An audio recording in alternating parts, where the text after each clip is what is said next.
Chandrapur बलदाखाल हाबमानि Lama बुखुगो डिवाइडार Archak रिजाखा डिवाइडार Archak रिमानि bye थांफाय ख्लायना बागै जोंजालाव ख्लायजा कामियाम जे तंनाय तंकसं लुकुरमनि सिमि चेंगै रों स्रंनाय र हायनि बागै कक दिसालो डिवाइडार नरनानि सानमुं सानै खादमा फुनुगै खरां दिसलायखा लुकुर बरंनि सानमुं चंद्रपुर हाति अंखा कतर हाति आबोकारे कामियाम जे तंनाय रों स्रंनाय जेराय र अ लामातिनो थांफाय ख्लाय तंलायो फियाबा लामाव डिवाइडार आचक रिजाकमानि जारि तंकसं लुकुरमनि सिमि चेंगै रों स्रंनाय जेराय र थांफाय ख्लायना बागै जोंजालाव ख्लायलायजा हायनि बागै लुकुरमनि अ जोंजाल कतनो याकाग्रनानि सानमुं सानै खादमा फुनुगै खरां दिसलायखा आमचाइनि लुकुर डिवाइडार दिक আছে ডিভাইডার দেওয়াতে কি হয়েছে এদিকে 11 নম্বর একটা স্কুল আছে মাধব সেক্টর স্কুল এখানে বলদাখাল থেকে মিনিমাম 70 থেকে 100 জন স্টুডেন্ট যাইতেছে তো তারা তো পুরো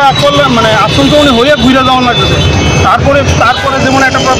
অসুবিধা কি হচ্ছে যেমন ফায়ার ব্রিগেড যদি একটা ইনসিডেন্ট হয় ফায়ার ব্রিগেড বাজারে ঢুকবো কি করে একটা অ্যাম্বুলেন্স ধরনে দিয়ে কেউ অসুস্থ হইলো তো অসুস্থ হইলে এই লোকটা যদি বান্ধে দিয়ে যদি যাইতে সাথে নাকি আতঙ্কমনে ঘুরে আইব কি না বাজার আছে মানুষ চলাচল করতে পারতেছে না ঠিক আছে উন্নয়ন হইতেছে আমরা উন্নয়নের স্বার্থে যাতে এই জায়গাটা যাতে খুলে দেয় যাতে আমরা চলাচল করতে সুবিধা